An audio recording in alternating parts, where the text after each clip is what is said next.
आ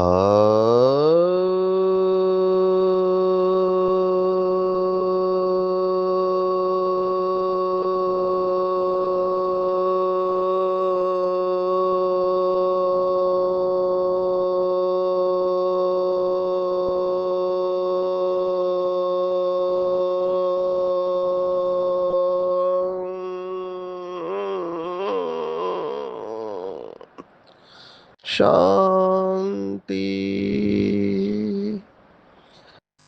आज 7 अगस्त 2025 भारत में सतगुरुवार है। टुडे इज 7 अगस्त 2025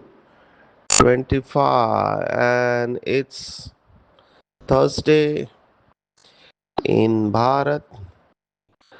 आज की मुरली का जादुई रहस्य स्वयं को प्रेरणा देने के लिए magical secrets of today's Murli for motivating the self. आज की साकार मुरली 2 शब्दों के ऊपर है। अंग्रेजी के शब्द है बेगर्स और प्रिंस। हिंदी के शब्द है फकीर और अमीर। इसके ऊपर पूरी मुरली है। वरदान संगठन की शक्ति के ऊपर है। बहुत पावरफुल वरदान है।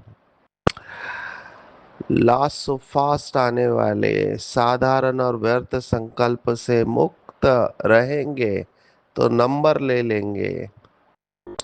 और मतलब से बाबा को याद नहीं करना है। निस्वार्थ सच्चा प्यार हो। ये आज की पूरी मुरली है। हम शुरुआत करते हैं बेगर्स और प्रिंस से। बहुत गहरी बात है ये। मुझे तो साकार मुरली पढ़ो या अव्यक्त मुरली पढ़ो, सभी मुरलियां एक दूसरे के साथ कैसे कनेक्ट होती है मुझे नहीं पता। पर शायद समय पर ये बात याद दिलाते हैं बाबा हमको। बाबा के अव्यक्त बहुत ही पावरफुल महावाक्य है। बहुत गहरे महावाक्य है, चिंतन करना चाहिए। बाबा ने एक अव्यक्त मुरली में कहा था, जिनका दिल और दिमाग सदा खाली है वही निरंतर योगी बन सकते हैं। अभी ये बहुत गहरी पॉइंट है। दिल और दिमाग खाली होना चाहिए, वही निरंतर योगी बन सकते हैं। अभी खाली माना ही बेगर्स। बेगर्स या फकीर। फकीर का अर्थ होता है फकीर के पास कुछ नहीं होता है। फकीर को दूसरे शब्दों में कहा जा सकता है मेरा कुछ भी नहीं है, वो फकीर है। मेरा कुछ भी नहीं है। उसके साथ अगर और एक वाक्य जोड़ना चाहो, मुझे कुछ भी नहीं चाहिए, यही सबसे अमीर है। अंग्रेजी की कहावत जो मैं बार बार कहता हूं, a discontented king is a beggar and contented beggar is a king. असंतुष्ट राजा भी भिखारी होता है और संतुष्ट भिखारी भी राजा होता है। तो गहराई में जाएंगे, बाबा बेगर्स टू प्रिंस किसको कहते हैं। यहाँ पर जो भाव आया है वो अलग तरीके से आया है। बाबा ने आज कहा वह बेगर्स फकीर और है, तुम और किस्म के बेगर्स हो। बाबा याद दिला रहा है कि बच्चे तुम अमीर थे, अभी फकीर बने हो। यह किसको भी पता नहीं कि हम अमीर थे। तुम ब्राह्मण जानते हो, हम विश्व के मालिक अमीर थे। अमीर चंद से फकीर चंद बने हैं। मुझे याद आए हमारे पंजाब के अमीर चंद भाई जो निमित्त थे। तो देखो ये आत्मा की विशेषता, बहुत सारी विशेषता है। पहला जन्म भी अमीर चंद और आखिरी जन्म में भी अमीर चंद। ये सब हम की हमारी ही कहानी है।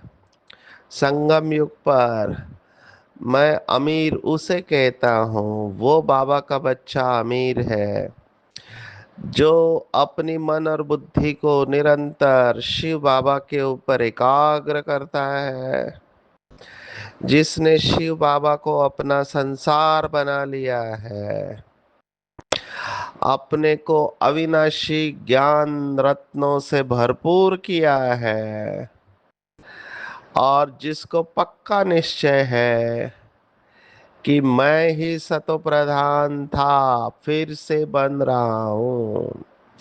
ये अमीर चंद बाबा के बच्चे हैं। तो जिसे ये निश्चय होगा, वो खुद भी इन ज्ञान रत्नों को धारण करेगा, औरों को भी कराएगा।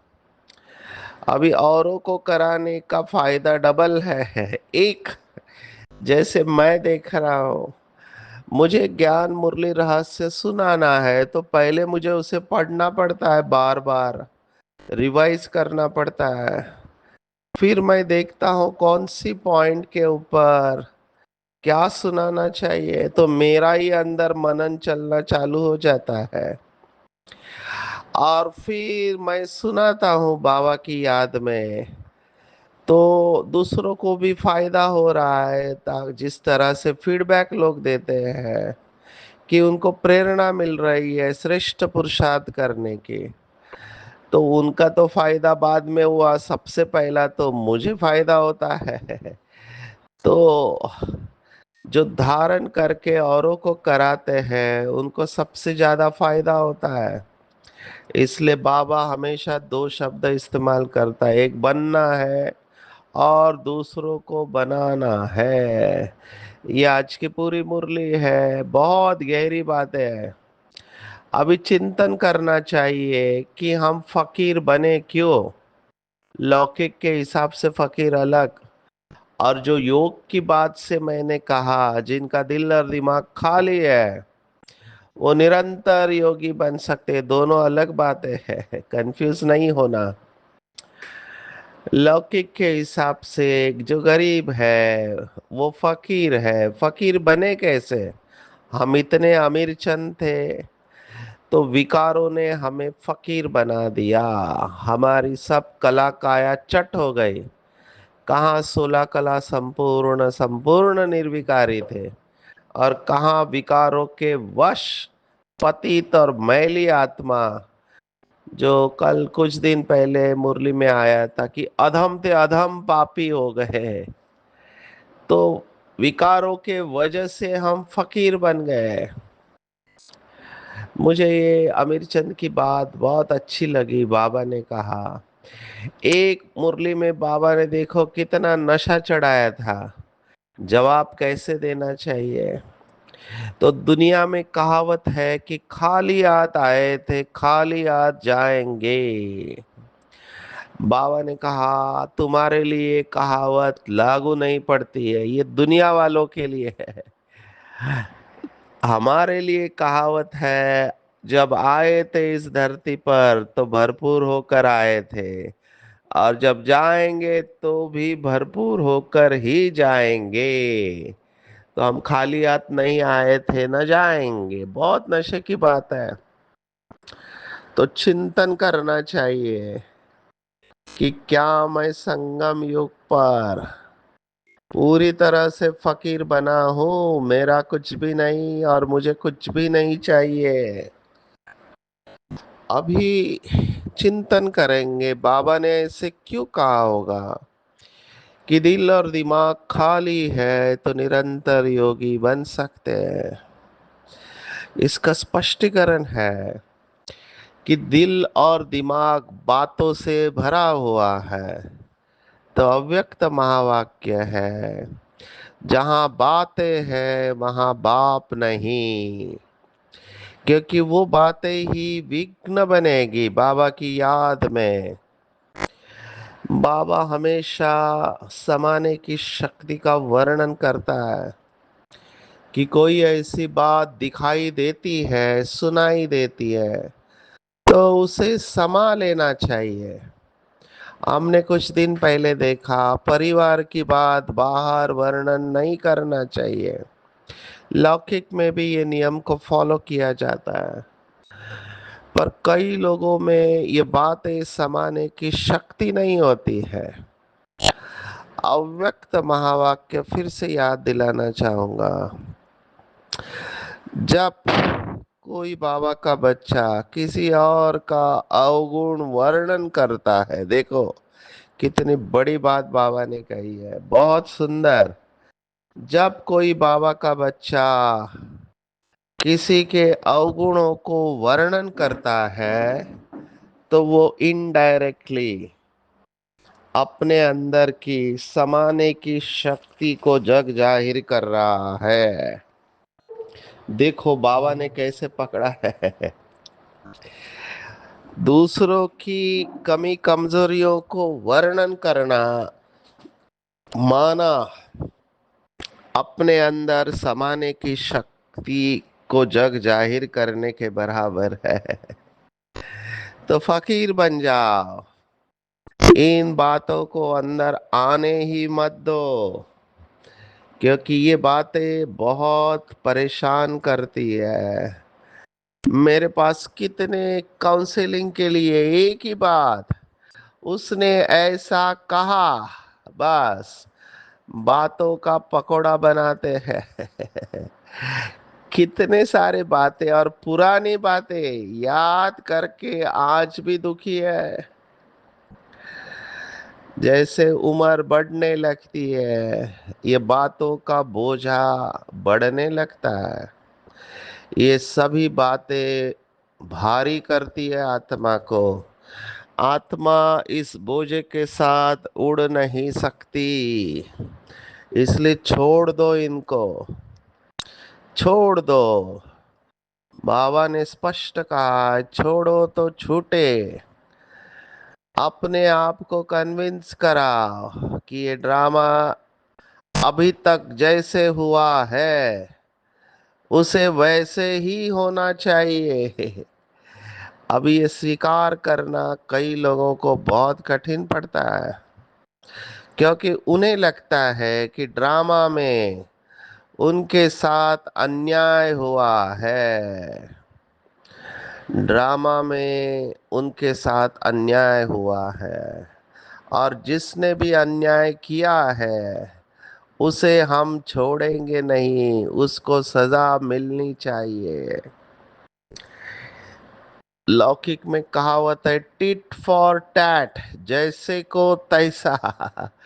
उसने मेरा अपमान किया, मुझे बदनाम किया, गलत काम किया, मैं उसे नहीं छोड़ने वाली। तो बदला लेते हैं लोग। अभी सबसे अच्छा बदला है, आध्यात्मिकता के अनुसार सबसे अच्छा बदला है कि कोई भी बदला नहीं लेना। अगर आपको लगता है कि आप सही है और दूसरा गलत है, तो ये वाक्य हमेशा ध्यान में रखेंगे। देखो लिखने वालों ने बहुत सारी बातें लिख के रखी हुई है, हम सिर्फ उसको समय पर याद करें, पक्का रहेगी point. If you are right, no need to get angry, and if you are wrong, you don't have any right to get angry. दोनों सिचुएशन में शांति रहना है। अगर आप बराबर है तो गुस्सा करने का प्रश्न ही नहीं आता है, और अगर आप गलत है तो आपको गुस्सा करने का अधिकार ही नहीं है। दोनों बातों में शांति। मैं और एक फॉर्मूला बहुत लोगों को देता हूँ, कई लोग इस फॉर्मूले को सक्सेसफुली यूज कर रहे हैं। मैं कहता हूँ, ओम इग्नोराय नमः। इन बातों को इग्नोर करना सीखे, इन बातों को दिल और दिमाग में घुसने मत दो, क्योंकि नुकसान हमारा होने वाला है। गलती कोई और करता है और हम अपना नुकसान क्यों करें? जो करेगा वो पाएगा, जब करेगा तब पाएगा, जितना करेगा उतना पाएगा। तो इन बातों में मत जाओ, दिल और दिमाग को साफ रखो। बेगर या फकीर ही और एक है, हम इसे कहते हैं, अंग्रेजी का शब्द स्पिरिचुअल बैंक्रप्सी, आध्यात्मिकता का दिवाला निकला हुआ है। इस समय सबसे बड़ी गरीबी जो मैं देख रहा हूं कि खुद से प्यार नहीं करते, औरों से प्यार नहीं करते। प्यार माना स्वीकार करना। प्यार का दूसरा अर्थ है, प्यार दूसरा शब्द है respect and acceptance is love. मैं परमात्मा के प्यार के ऊपर सोच रहा था। देखो, परमात्मा का प्यार हमने कितने बार देखा, अनकंडीशनल लव एंड एक्सेप्टेंस, बिना किसी शर्त का प्यार। जब बाबा कहता है मेरा आखिरी बच्चे से भी उतना ही प्यार है जितना कि नंबर 1 से प्यार है, ये क्यों आया? बाबा के अंदर ये अवस्था कैसे बनी? क्योंकि बाबा नॉलेजफुल है, ज्ञान का सागर है, उसे संपूर्ण ड्रामा पता है। तो हम भी बाप समान नॉलेजफुल बनेंगे तो हम भी लोगों को स्वीकार कर पाएंगे पूरी तरह से। ड्रामा का हर सीन हमें भी पसंद आएगा, जैसे कि बाबा को पसंद आता है। अगर कोई बाबा का बच्चा बाबा का बनकर ऐसा काम कर रहा है जो नहीं करना चाहिए, तो बाबा उसके ऊपर गुस्सा नहीं करते हैं, बाबा को रहम आता है। इतनी महान आत्मा और कर क्या रही है, सोचो। मुझे तो बहुत वंडर लगता है। अच्छे अच्छे बाबा के बच्चे ऐसा काम करते हैं जो बात नहीं पूछो। हम जब जाते हैं फील्ड में तो ये सब केसेस हमारे सामने मिलते हैं। कितने अच्छे, एकदम सो कॉल्ड बाबा के ऊपर फिदा जाने वाले। बाबा ने तो कई मुरलियों में कहा है कि खून से लिख कर दिया था, अपने हाथ के ऊपर लिखा है खून से, मेरा बाबा। लेकिन आज वो ज्ञान में है नहीं। सोचो कितनी बड़ी बात है। खून से लिख कर देने वाले बाबा का हाथ छोड़ देते, कारण क्या है? बाबा ने आज के मुरली में कहा, वैसे तो बहुत सारे कारण है, लेकिन आज के मुरली में कहा यहाँ तो थोड़ी बात में तंग हो पड़ते हैं और फिर पढ़ाई को छोड़ देते हैं। बाबा बाबा कह फारकती दे देते हैं। बाप को अपना बनावंती, ज्ञान सुनावंती, पश्यंती, दिव्य दृष्टि से स्वर्ग देखंती। पश्यंती माना देखना होता है। दिव्य दृष्टि से स्वर्ग देखंती रास करंती, अहो मम माया मुझे फारकती देवंती भागंती। जो विश्व का मालिक बनाते उनको फारकती दे देते हैं। बड़े बड़े नामी ग्रामी भी फारकती दे देते हैं। सोचो, ऐसे बाबा के बच्चे थे जो टॉप 10 में बाबा उनको रखता था, आज वो है नहीं। माया कितनी प्रबल होनी चाहिए, कैसे पकड़ेगी पता भी नहीं चलता है। इसलिए गफलत नहीं करना है, कभी भी माया के वश नहीं होना है। नम्रता का गुण धारण करो। माया बड़ी जबरदस्त है और हम युद्ध के मैदान में है। युद्ध में हमेशा अलर्ट रहना चाहिए, क्योंकि कब कहां से गोली आएगी पता नहीं चलता है। कब कहां से माया गोली मार देगी पता भी नहीं चलेगा। आज की मुरली में दूसरी इंपॉर्टेंट पॉइंट जो मुझे अच्छी लगी वो ये है कि देखो लॉजिक ये भी मैं माया ही कहूंगा। लगता लॉजिकल है लेकिन है माया। बाबा ने कहा कुछ बच्चे कहते हैं सभी सतो प्रधान तो नहीं बनेंगे। अब ये माया के महावाक्य है, इसको चेंज करना है। सभी बने ना बने मुझे जरूर बनना है। ये ख्याल नहीं करना चाहिए। बाबा ने कहा हमेशा शुभ भावना रखनी चाहिए। ऐसे नहीं कि सब थोड़े ही सतो प्रधान होंगे, कोई तो सतो भी होंगे ना। नहीं, बाबा ने कहा नहीं, सोचना ही नहीं है, अपने को समझना चाहिए। हम पहले पहले सतो प्रधान थे, निश्चय से ही सतो प्रधान बनेंगे।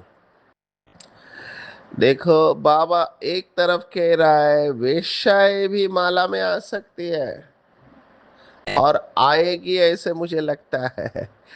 तो वो कैसे आएगी? अगर हमारा ये थॉट होगा, जैसे भक्ति मार्ग में वो प्रार्थना बोलते हैं, मैं मूर्ख खल कामी, कितना टाइटल दिया अपने आप को। अगर आपका थॉट ही ये है कि मैं पापी हूँ, नीच हूँ, कपटी हूँ, आप कैसे बाबा से शक्ति ले पाएंगे? स्वमान में रहना है। तो मैं ही सतो प्रधान थी, कभी भी ये ख्याल आना ही नहीं चाहिए। क्योंकि जो जितना पावन वही उतना पतित बनता है। ब्रह्मा बाबा को देखो, श्री कृष्ण की आत्मा सबसे प्योरेस्ट, अंतिम जन्म में विकार में गई। जो जितना पावन वही लास्ट जन्म में पतित बनता है। लेकिन फिर बाबा ने पुरुषार्थ भी वैसे किया कि नंबर 1 में गए। आज बाबा ने तो देखो अपना अनुभव भी सुनाया कि मेरे बाजू में बैठा है शिव बाबा, और मैं देखता हूं कि वो मुरली सुनाता है। सबसे पहली मुरली तो ब्रह्मा बाबा ही सुनते हैं। तो बाजू में बैठे हैं बाबा, देखो क्या कह रहे हैं कि मैं उसे खिलाता हूँ।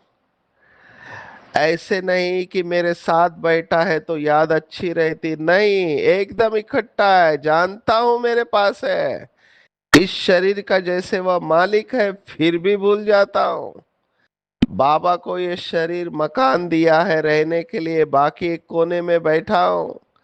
बड़ा आदमी हुआ ना, विचार करता हूँ बाजू में मालिक बैठे हैं, यह रथ उनका है, वह इनकी संभाल करते हैं।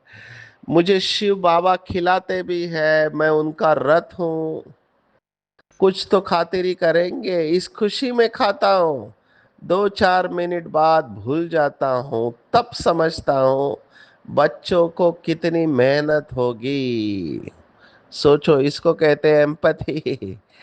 माना बाबा अपने अनुभव से महसूस कर रहा है कि मेरे साथ में होते हुए मैं भूल जाता हूँ बाबा को, तो बच्चों को कितना मेहनत करना होगा। तो ये सोच के हमको मेहनत करना चाहिए। तो बहुत अटेंशन रखना है, मेहनत करना है बाबा को याद करने की। मैं तो मानता हूँ उन आत्माओं को जो चार्ट रख के निरंतर बाबा की याद में रहने का पुरुषार्थ करते हैं। वंडरफुल आत्माएं हैं बाबा के बच्चे। और ऐसे आत्माएं आपस में बहुत प्यार से चलेंगे। आज देखो ऐसे परिवारों का वर्णन बाबा ने किया है। जैसे स्त्री का पुरुष में लव रहता है, उसका है जिस्मानी लव, तुम्हारा है रूहानी लव।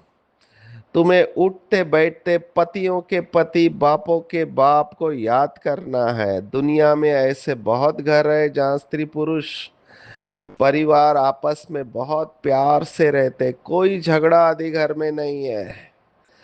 और कई घर में तो एक राधा स्वामी के शिष्य होंगे, दूसरा धर्म कोई नहीं मानते।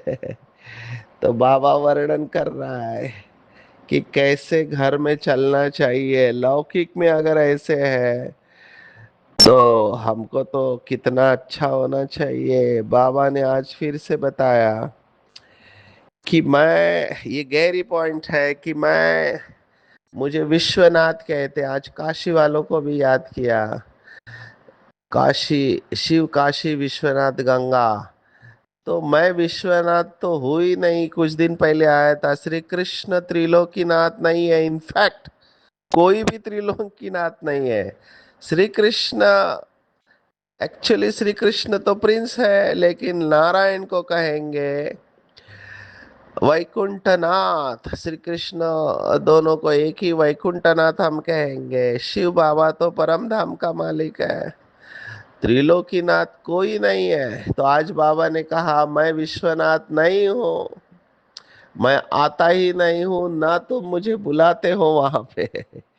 ये बाबा की भी क्या कहे, कंप्लेंट कह सकते हैं। बाबा का नाम शिव है, असली नाम शिव है, रुद्र नहीं है। अगर 8 और 108 में आना है, बाबा ने कहा मेहनत करना है। जो बहुत मेहनत करते हैं वो माला में आते हैं। और ये भी देखा जाता है कि सभी से मेहनत होती नहीं है। अभी मैं खुद देख रहा हूँ, 3 दिन से शरीर मेरा टूट रहा है, बुखार है, आवाज बदल गया है, रात भर खांसी रहती है। और मैं याद करने की कोशिश कर रहा हूँ, लेकिन लंबे समय तक बुद्धि स्थिर ही नहीं हो पा रही है। तो शरीर में बीमारी आने से कितना तकलीफ होता है। अभी सोचो जिनका बूढ़ा शरीर हो चुका है, तो शरीर की आयु बढ़ने के बाद कितना लिमिटेशन आता है। मैं तो वंडर खाता हूँ दादी जानकी ने कैसे पुरुषार्थ किया होगा 104 साल की आयु तक। ऐसे ही नहीं, ये आत्माएं विश्व की स्टेज पर है। सहन शक्ति बहुत अच्छी चाहिए हमारे अंदर, बुद्धि भी बहुत श्रेष्ठ चाहिए, और बहुत काल का अभ्यास चाहिए। तब कहीं हम जाकर नंबर ले सकते हैं। आज बाबा ने 3 बिजनेस बंद करे हैं। कहा सतयुग में 3 लोग नहीं होंगे, डॉक्टर नहीं होंगे, पुलिस नहीं होंगे, और वकील नहीं होंगे। जो अच्छा कर्म करेगा उसका फल मिलेगा। जैसे कोई धर्मशाला बनाते हैं तो उनको मकान मिलेगा, कोई हॉस्पिटल बनाते हैं तो उनको तंदुरुस्ती मिलेगी, कोई यूनिवर्सिटी खोलते हैं तो पढ़ाई बहुत अच्छी करेंगे। तो ये कर्मों की गति बाबा ने कही है कि तुम्हें वजीर की जरूरत नहीं पड़ेगी। आते हैं वरदान के ऊपर। बहुत सुंदर वरदान है, एक एक शब्द इंपॉर्टेंट है। एक दूसरे को देखकर उमंग उत्साह भी आता है, तो अलबेलापन भी आता है। सोचते हैं ये करते हैं तो हमने भी किया तो क्या हुआ। इसलिए संगठन में विशेषता उठाने का लक्ष्य रखना चाहिए। श्रेष्ठता में सहयोग लो, ना कि कनिष्ठता में। हमेशा रोल मॉडल रखो। जो कर्म मैं करूंगा मुझे देख और करेंगे। संपन्न बनकर सैंपल बनना है। ये नहीं कि उसने किया, बड़े ने किया तो मैं भी करूं, नहीं। बार बार इस लक्ष्य को इमर्ज करना है। लक्ष्य और लक्षण मिलाते चलेंगे तो शक्तिशाली हो जाएंगे। ये बहुत इंपॉर्टेंट बात है। दूसरों को देखकर अपनी अवस्था को गिराना नहीं चाहिए। ये पुराना होके ऐसा करता है, ये पुराना होके ऐसा करता है, मैंने किया तो क्या हुआ, बिल्कुल नहीं। मुझे बाबा को देखना है, देहधारी को नहीं देखना है। और मुझे अगर लास्ट सो फास्ट जाना है, साधन और व्यर्थ से मुक्त करना है अपने आप को। राजा कभी भी साधारण नहीं रहता है, रॉयल रहता है। और बाबा को सच्ची दिल से याद करो, चालाकी से नहीं। ऐसे नहीं जब प्रॉब्लम आए तो कहो मेरा बाबा। और जब प्रॉब्लम नहीं तो बाबा को याद ही नहीं करते, तो मतलब से नहीं याद करना है। सच्चा और निस्वार्थ प्यार। बाबा ने कुछ दिन कहा था साफ दिल, बाबा को एक क्वालिटी बहुत पसंद है, सच्ची और साफ दिल। जब कहते हो मेरा बाबा प्यारा बाबा, तो प्यारे को कभी भूल नहीं सकते। और निस्वार्थ प्यार बाबा के सिवा किसी से मिल भी नहीं सकता है। आज की पूरी मुरली में टेक होम है जो बाबा ने कहा, बहुत ध्यान से। अविनाशी ज्ञान रत्न धारण करने हैं, फकीर से फिर से अमीर बनना है, हमरूप बसंत है, हम ही सतो प्रधान थे, निश्चय रखना है कि मैं ही सतो प्रधान था, फिर से मुझे सतो प्रधान बनना है। सर्विस से ताकत लेनी है, याद की यात्रा में रहना है, संगठन में लक्ष्य और लक्षण को समान बनाना है, इसलिए रोल मॉडल बनना है। जो कर्म मैं करूंगा मुझे देख सभी करेंगे, साधन और व्यर्थ से स्वयं को मुक्त करेंगे, तो लास्ट सो फास्ट आ सकते हैं। स्वदर्शन चक्र बुद्धि में घुमाते रहना है, किसी भी बात से तंग होकर पढ़ाई नहीं छोड़नी है। सबसे इंपॉर्टेंट बात, पढ़ाई नहीं छोड़नी है। और प्यारे ते प्यारे बाबा को कभी भूलना नहीं है। ऐसा निस्वार्थ प्यार सिवाय शिव बाबा के किसी से मिल नहीं सकता। अच्छा, ओम शांति।